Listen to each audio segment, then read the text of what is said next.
Hey guys, I'm gonna do a movie review today because this was requested by one or two people. I think by the same person at least a couple of times, and I haven't done a movie review in a while.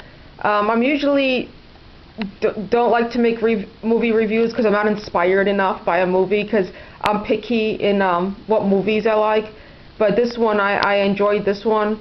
It's called Till Death. It's a thriller. It's not a horror. It's with starring Megan Fox. And let me first say that I'm not a big Megan Fox fan. I don't think she's a good actress, and I don't like most of her movies. Like, I didn't think she made a good April O'Neil. I didn't think she fit April O'Neil in the Teenage Mutant Ninja Turtles movies. And I didn't like the movie Jennifer's Body, not because of her acting, but I just didn't like the movie overall. Even though I like horror movies, I am picky in what horror movies I like. I don't like everything. And I hated Jennifer's Body, and what was another one she made that I didn't like? I forgot. Oh, Transformers. I'm not a huge fan of those Transformers movies either. So yeah, this one I was surprised that I actually liked this one with her starring in it. Let me read you what it says a little bit off the back. It says her name is Emma in the movie. She says Emma is stuck in a stale marriage to Mark and is surprised when he whisks her away to their secluded lake house in a romantic evening on their 10th anniversary in the middle of winter. And she wakes up handcuffed to him the next day. So I'm not going to read the rest of it because it might be a little bit of a spoiler if I read the rest. But yeah, she wakes up after their 10th anniversary when they arrive at their secluded lake house in the dead of winter. She wakes up with him the next morning, handcuffed to him. And I want to say something that a lot of stuff don't surprise me in movies anymore. But when she wakes up handcuffed to him the next morning, something happens that really took me by surprise, that I didn't see coming, and really startled me. So that's all I'm going to say.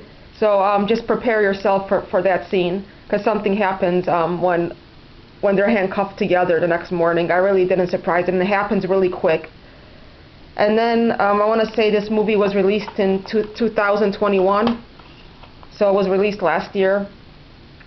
And I want to say the best thing about this movie is the pacing. That's one of the things that I look for in movies, if it has good pacing, and this has good pacing. It kept your interest, and things moved along well, and it flowed well into one scene, into the next. So that was a plus for sure for me. Megan Fox, again, she didn't show that much emotion in this movie. Not much emotions coming from her face and stuff. But the movie, though, still kept my interest. I'm going to see what else. Oh yeah, some of the stupid cliches in this movie that you see in other thrillers or horrors is that when a person is trying to get away and they don't make sure the attacker is dead before they walk away. This happened in this movie too, and it happened in this movie twice, at least twice. One of the times that really got me, that I was almost yelling at the screen, was when she was bashing him over the head. I mean, well, not over the head, but when she hit him with a golf club. I don't know where she hit him at. It didn't show that well. The scene cut away too fast, and he was on the ground. Yeah, what did she do? She walked away, and of course he wasn't dead. I would have smashed in his face until I made mincemeat out of his face, and I would have cracked his skull in half. I would have cracked his skull like an egg before I walked away. And then there's another incident also when she didn't make sure that he was dead, when he kept running over him with her SUV. Yeah, she ran over him once, and that was it. And of course he wasn't dead. Another good thing is the atmosphere. Like I said, it takes place in the dead of winter, and you really feel like you're there.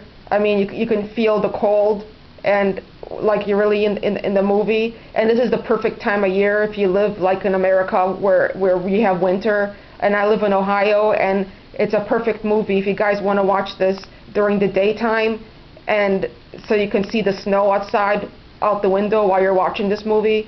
So that would be like a perfect timing to watch this movie. I wouldn't watch it at night unless you're the type that likes to watch like thrillers all the time in the evening or at night. But especially if I would say, but for us, if it starts snowing outside, that would be even better. So you can watch the snowflakes and the snow falling out the window. I'm trying to think if I should tell you anything else about this. I made a couple of notes over here. Oh, this is a good survival movie. One of my favorite genres of thrillers or horrors are survival movies, and maybe that's why I liked it, because I'm really, really into survival movies. But if survival movies are really not your thing, and if you really dislike Megan Fox and you can't get past her wooden acting, then I guess you wouldn't like this movie that much. But I would still give it a chance if you're a big thriller or horror enthusiast. You might like it anyways. Like me, I didn't like most of Megan Fox's previous movies, but I did like this. I like this movie. I don't hate her or anything. I just don't think she has a wide range of emotions, and she's pretty wooden in her acting. And let me see if I can think of something else. Well, like I said, the story keeps you invested throughout the movie. I would give this on a scale 1 through 10. I think I would give it a 7 out of 10. And I don't think most people would give it lower than a 6, but who knows? I mean, if you really hate Megan Fox's acting in this, and all the cliches get to you, like in most thriller or horror movies, then maybe you might give it lower than that. But I don't think it deserves lower than a 6.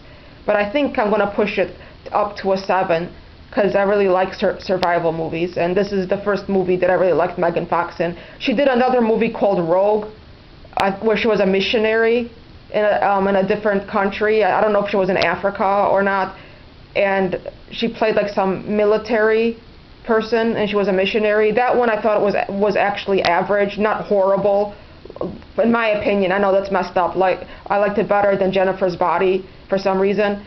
That one was just what was okay. But yeah, guys, that's my review for Till Death. Thanks for watching, guys. Bye.